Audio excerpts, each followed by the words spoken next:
සම්මා සම්බුදුරන් වහන්සේගේ කුටිය තියෙන්නේ මුගලන් මහරහතන් වහන්සේ කස්සප රහතන් වහන්සේගේ උඩ. මෙතන තමයි සූකරත්ත කලෙන කියලා කියන්නේ. මෙතන තමයි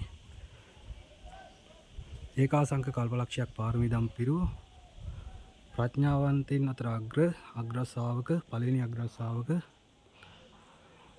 මහා සරියුත් මහරහතන් වහන්සේ වැඩ සිටිය ලේන ගල් ගුහාව. මේකට කියන සූකරත්ත කලෙන කියලා.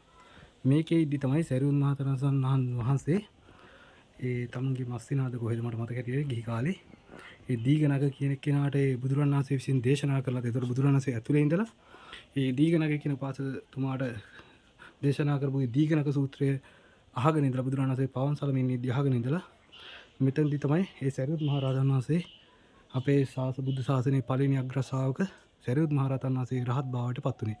ඉතින් මේ සිදුවීම වෙන්න ඇත්තේ අනිවාර්යයෙන් මෙන්න මේ හරියම තමයි. සරියුත් මහරහතන් භාවනා කරන්න ඇත්තේ මේ හරියමයි. ඒතකොට මේ සරියුත් මහරහතන් වහන්සේ ඒ කාලේ පිට තියලා නිදාගත්තේ නේ අවුරුදු ගාණක් යනකම්. ඉතින් උන්වහන්සේ වැඩ හිටිය කුටිය තමයි මේ තියෙන්නේ.